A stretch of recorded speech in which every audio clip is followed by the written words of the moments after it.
ఖాళీ చేయించి అవన్నీ కూడా వేరే దారి మళ్లిస్తున్నటువంటి పరిస్థితి ఉంది.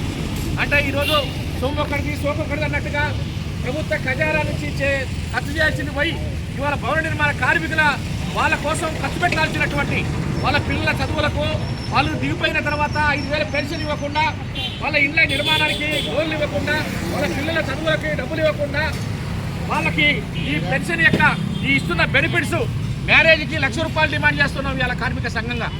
ఇవాళ భవన నిర్మాణ కార్మికుడు లేబర్ కార్డు ఉంటే ₹1,00,000 ఇవ్వాలని, పెళ్లికి ₹1,00,000, డెలివరీకి ₹1,00,000, చనిపోతే ప్రమాదంలో చనిపోతే ₹10,00,000 ఇవ్వాలని, సహజ మరణానికి 5 లక్షలు ఇవ్వాలని చెప్పేసి ఇట్లా భవన నిర్మాణ కార్మికుల సమస్యలు అనేటువంటి చాలా దారుణంగా ఉన్నటువంటి పరిస్థితి ఉంది. ఈ రంగంలో మన అవినీతి జరుగుతూ ఉంది, ఉన్నతాధికారులు పట్టించుకోవడం లేదు. కాబట్టి ఇట్లాంటి సమస్యలు పరిష్కారం చేయాలని చెప్పేసి ఈరోజు డిమాండ్ చేసే సందర్భంగా ఈ ప్రభుత్వాన్ని డిమాండ్ చేస్తున్నాం.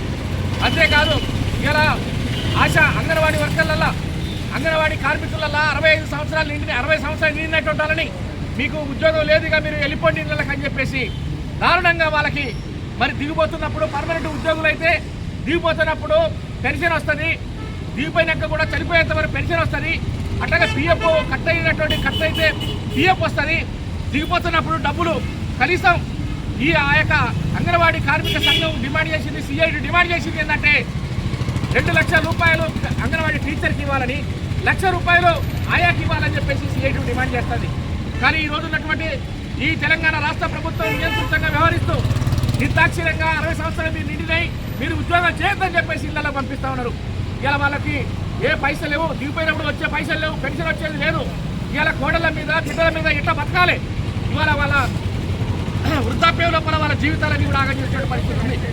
అట్లాగే మిడ్ డే మీల్స్ ఆశా వర్కర్లు చర్వ సాకిరీ చేస్తూ ఉన్నారు. హమాలీ కార్మికులు, మిల్లి కార్మికులు, ప్రైవేట్ కాంట్రాక్ట్ కార్మికులు, ఇట్లా రకరకాల కార్మికులందరికీ కూడా కనీస వేతనం ₹26,000 ఇవ్వాలి. మొన్న 2021లో వేసిన పిఆర్సీ ప్రకారం మరి 18,000 కనీస వేతనం నిర్ణయిస్తే ఆనాటి ముఖ్యమంత్రి చంద్రశేఖర్ రావు కేవలం 3,000 మాత్రమే పెంచాడు.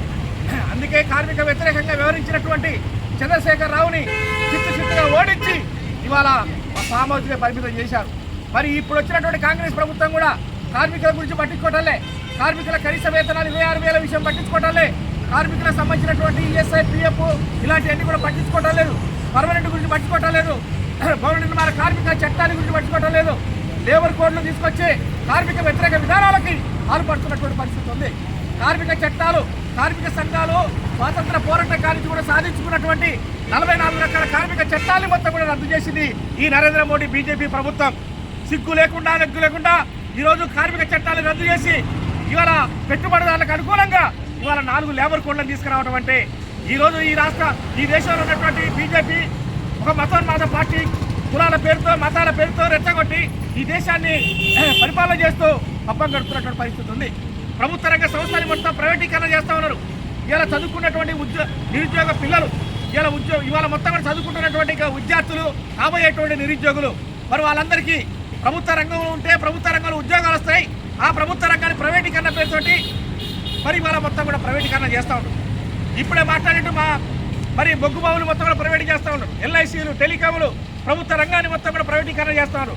మరి రాబోయే కాలంలో మరి రాబోయేటువంటి చదువుకునేటువంటి గ్రాడ్యుయేట్స్ అనేక మంది డిగ్రీలు, పీజీలు, మరి బీఈడీలు ఇట్లాంటి చదువుకున్నటువంటి వాళ్ళు, పెద్ద చదువుకున్నటువంటి వాళ్ళు ఎక్కడ ఉద్యోగాలు చేయాలి.